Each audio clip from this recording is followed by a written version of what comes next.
Work from home survey కింద ఇప్పటి వరకు దాదాపుగా 27 లక్షల మంది పైగానే రిజిస్ట్రేషన్స్ చేసుకో ఉన్నారు.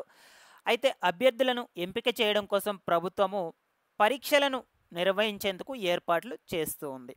ముఖ్యంగా వచ్చేసి ఈ పరీక్షలు ఎవరెవరికి పెట్టబోతున్నారు, ఎప్పటి నుంచి పెడతారు, మీరు ఎక్కడికి వెళ్ళి ఈ యొక్క పరీక్షలు రాయాలి, ఈ ఎగ్జామ్స్లో సిలబస్ ఏ విధంగా ఉంటుంది, ఈ వివరాలన్నిటి మీద కూడా చాలామందికి డౌట్స్ అనేటువంటివి అయితే ఉన్నాయన్నమాట. సో మీరందరూ కూడా తప్పకుండా వీడియోని అయితే ఎండ్ వరకు చూడండి. నేను క్లియర్గా ఈ వీడియోలో ఎక్స్ప్లెయిన్ చేయడానికి ప్రయత్నం చేస్తాను.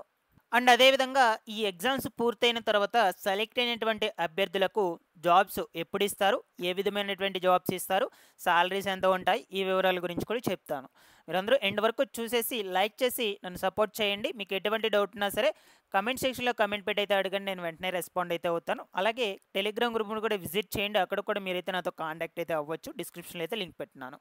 లేట్ చేయకుండా టాపిక్లో కనుక వచ్చేసినట్లయితే, రాష్ట్రంలో వర్క్ ఫ్రమ్ హోమ్ సర్వే కింద ఇప్పటి వరకు అందరూ కలుపుకొని దాదాపుగా 27 లక్షల మంది పైగానే రిజిస్ట్రేషన్స్ అయితే చేసుకున్నారనమాట. సో అది గ్రామ వార్డు సచివాలయం అధికారుల ద్వారా కావచ్చు, సెల్ఫ్ సర్వే ద్వారా కావచ్చు, ఓవరాల్గా అన్నిటి మీద వచ్చేసి 27 లక్షల మంది పైగానే రిజిస్ట్రేషన్స్ అయితే చేసుకో ఉన్నారనమాట. ముఖ్యంగా ఈ యొక్క వర్క్ ఫ్రమ్ హోమ్ సర్వే ప్రాసెస్లో వచ్చేసి 4 ప్రాసెస్లు అయితే ఉంటాయి. ఫస్ట్ వచ్చేసి ఆన్లైన్ రిజిస్ట్రేషను, దాని తర్వాత వచ్చేసి డాక్యుమెంట్ వెరిఫికేషను, ఇక దాని తర్వాత వచ్చేసి ఎగ్జామ్స్, ఇక ఫైనల్గా వచ్చేసి ఇంటర్వ్యూ. ఈ 4 కూడా సెలెక్ట్ అయినటువంటి వాళ్ళకు ఉద్యోగాలు ఇవ్వటం జరుగుతుంది. అయితే ఇక్కడ వచ్చేసి ఈ ఉద్యోగాలు అనేది ప్రభుత్వం అయితే మీకు ఇవ్వడం లేదనమాట. సో మిమ్మల్ని అందరినీ కూడా ఫైనల్గా అన్నీ నిర్వహించాక, ఈ ఎగ్జామ్స్, ఇంటర్వ్యూ అన్నీ కూడా నిర్వహించాక సెలెక్ట్ అయినటువంటి అభ్యర్థులను ఈ యొక్క కంపెనీలకైతే, ప్రైవేట్ సెక్టర్ కంపెనీలకు అప్పచెప్పడం అయితే జరుగుతుందన్నమాట, మిమ్మల్ని తీసుకువెళ్ళి. ఓకేనా? సో అప్పుడు వాళ్ళు మీ యొక్క స్కిల్స్ మీద బేస్ చేసుకొని మీకు ఏ జాబ్ ఇవ్వాలి, దానికి గల ట్రైనింగ్ ఇచ్చి జాబ్స్ అనేటువంటి వాటిని ఇవ్వటం జరుగుతుంది. సో ఈ విధంగా అయితే జరుగుతుందన్నమాట మీకు. ఓకేనా? సో కాబట్టి ప్రభుత్వము మీకు ఉద్యోగాలను అయితే ఇవ్వదన్నమాట. అంటే ప్రభుత్వం కల్పిస్తుంది, బట్ ప్రభుత్వం అయితే ఇవ్వదు. మిమ్మల్ని అందరినీ కూడా, ఎంపికైనటువంటి అభ్యర్థులందరినీ కూడా పెద్ద పెద్ద కంపెనీలకి, ప్రైవేట్ సెక్టర్ కంపెనీలన్నిటికీ అప్పచెప్పడం జరుగుతుంది. వాళ్ళు మీ యొక్క స్కిల్స్ని బేస్ చేసుకొని మీకు ట్రైనింగ్ ఇచ్చి ఉద్యోగాలు అనేటువంటివి అప్పచెప్పడం జరుగుతుందన్నమాట. ఈ విధంగా ఉంటుంది. ఇక మీకు వచ్చేటువంటి జాబ్స్ మీద బేస్ చేసుకుని అయితే ఉంటుంది శాలరీ. ఇది ప్రాసెస్ మనకు. ఇకపోతే ఇప్పటి వరకు వచ్చేసి మనకు 27 లక్షల్లో కేవలము 16,46,000 మందికి వ్యాలిడేషన్ పూర్తి చేస్తున్నారు.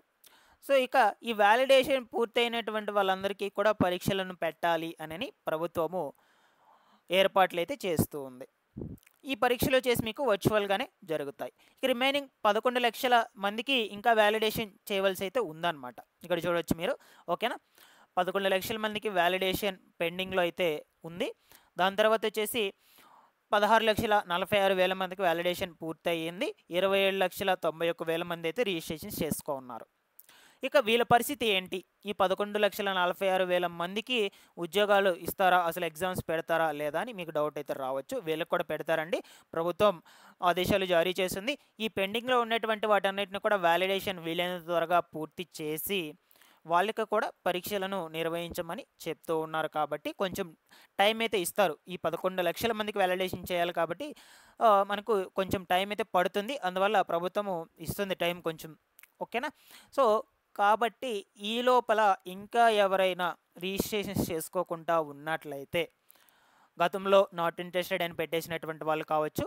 సో చాలామందికి తెలియ కూడా రిజిస్ట్రేషన్స్ అయితే చేసుకోలేదన్నమాట. ఆ విధంగా తెలియకుండా ఎవరైనా ఉన్నా సరే రిజిస్ట్రేషన్స్ చేసుకోండి. ఒకటి, మీరు గ్రామ వార్డు సచివాలయం అధికారులకు కాల్ చేసి మీరు సర్వే చేయించుకోవచ్చు.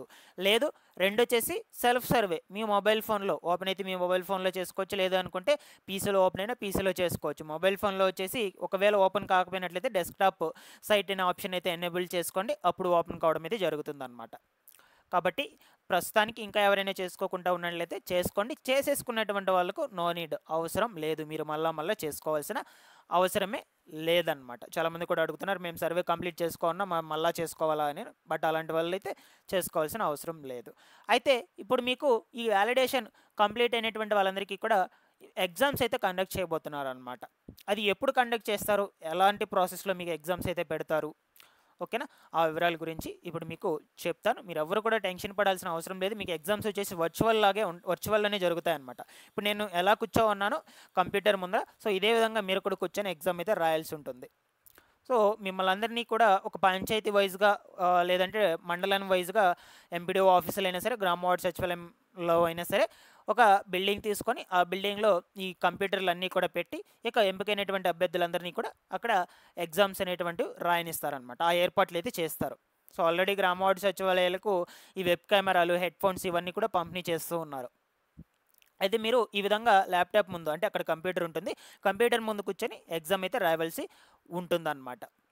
ఓకేనా? సో ఎదురుగా వచ్చేసి వెబ్ క్యామ్ ఉంటుంది. మీరు మొత్తం కూడా రాసేది మొత్తం కూడా స్క్రీన్ రికార్డింగ్ అయితే అవుతుంటుంది, మీ ఫేస్ మొత్తం కూడా.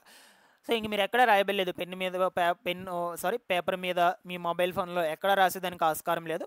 వాళ్ళు ఇచ్చినటువంటి పీసీలో అక్కడే రాయవలసి ఉంటుంది, అక్కడే రాయవలసి అయితే ఉంటుంది. ఫర్ ఎగ్జాంపుల్గా మీరు ఈ యొక్క కాంపిటేటివ్ ఎగ్జామ్స్కి రాస్తున్నట్లయితే మీకు ఒక అవేర్నెస్ అయితే ఉంటుందన్నమాట. సో ఈ కంప్యూటర్ బేస్డ్ ఎగ్జామ్స్ అయితే ఉంటాయి కదా గవర్నమెంట్ జాబ్స్కి సంబంధించి, సో అవి ఎవరైనా రాస్తున్నట్లయితే మీకు కొంచెం అవేర్నెస్ అయితే ఉంటుంది. ఎందుకంటే అవి మొత్తం కూడా కంప్యూటర్లోనే రాయాలి. ఆ ప్రాసెస్ ఏంటి, ఆ వివరాలు మొత్తం కూడా మీకు తెలుసుంటుంది. ఆ విధంగానే జరుగుతుంది మీకు.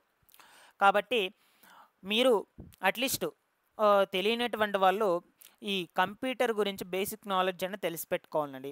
మనకు ఈవెన్ ఎగ్జామ్లో కూడా అడుగుతారు బేసిక్స్ గురించి. అండ్ అదేవిధంగా మీరు వెళ్ళి అక్కడ సిస్టంలో రాయడానికైనా అట్లీస్ట్ బేసిక్స్ అయినా తెలిసి పెట్టుకోండి. ఎందుకంటే కంప్యూటర్లో రాయాలి కాబట్టి. మీరు అక్కడ వెళ్ళి టైప్ చేసి ఏం చేసేదైతే ఏం లేదు, మల్టిపుల్ చాయిస్ కాబట్టి. బట్ తెలిసి పెట్టుకోండి, మీకు ఎగ్జామ్లో అయినా యూజ్ అవుతుంది. Basics of computers and computer knowledge అని మీరు యూట్యూబ్లో సెర్చ్ చేస్తే బోల్డ్ వీడియోస్ అయితే వస్తాయన్నమాట. అక్కడ మీరు సెర్చ్ చేసుకొని చెక్ చేసుకొని ఎవరైతే బాగా చెప్తున్నారో ఆ వీడియోస్ అయితే ఒకసారి చూడండి. అండ్ దీంతో పాటుగా ఈ అర్థమెటిక్, రీజనింగ్ కావచ్చు, ఇంగ్లీష్ గ్రామరు, ఓకేనా, కంప్యూటర్ నాలెడ్జ్, వీటన్నిటి గురించి కూడా కొంచెం బ్రీఫ్గా అయితే చూసుకోండి. అంత డెప్త్గా అయితే చూసుకోవాల్సిన అవసరం లేదు. ఇదే సిలబస్ అయితే ఉంటుంది మీకు ఎగ్జామ్స్లో. కాబట్టి చాలామంది టెన్షన్ అయితే పడిపోతున్నారు. ఏం సిలబస్ ఉంటుంది ఓవరాల్ గురించి ఎవరు టెన్షన్ పడాల్సిన అవసరం లేదు. ముఖ్యంగా ఈ యొక్క ఎగ్జామ్స్ ఎప్పటి నుంచి జరిగేందుకు అవకాశం అయితే ఉండొచ్చు అంటే మనకు నవంబర్ మొదటి వారం నుంచి అయితే పెట్టేందుకు ఆస్కారం అయితే ఉండొచ్చు అనమాట. ఏర్పాట్లు అయితే చేస్తూ ఉన్నారు ప్రభుత్వ అధికారులు. బట్ ముందు రోజుల్లో కూడా నేను కూడా ఇన్ఫార్మ్ అయితే చేస్తూ ఉంటాను. ఇక్కడ మీ స్క్రీన్ మీద కనుక చూసినట్లయితే శాంపుల్ క్వశ్చన్ పేపర్ అనమాట ఇది. ఈ విధంగా అయితే ఉంటుంది మీకు పీసీలో, వాళ్ళు ఇచ్చేటువంటి ల్యాప్టాప్లో. ఈ అర్థమెటిక్ సెక్షన్, రీజనింగ్ సెక్షన్, దాని తర్వాత ఇంగ్లీష్ గ్రామరు, కంప్యూటర్ నాలెడ్జ్, ఓకేనా, ఈ విధంగా క్వశ్చన్స్ అయితే ఉంటాయి. క్వశ్చన్ ఇచ్చి దాని కింద మల్టిపుల్ చాయిస్ అయితే ఉంటాయన్నమాట. అందులో మీరు ఒకటైతే చూస్ చేసుకోవాలి. మీ ఎగ్జాంపుల్ కోసం తీసుకొచ్చాను ఈ పేపర్ని. సో ఇక జాబ్స్ ఎప్పుడు ఇస్తారంటే జాబ్స్ ఇచ్చేదానికి ఒక 1 మంత్ టైం అయితే పడుతుందన్నమాట. బట్ నేను ఎప్పటికప్పుడు ఇన్ఫార్మ్ అయితే చేస్తూ ఉంటాను. ఛానల్ సబ్స్క్రైబ్ చేసుకునేసి రెగ్యులర్గా పెట్టేటువంటి వీడియోస్ని ఫాలో అప్ చేస్తున్నాను. Thanks for watching this one.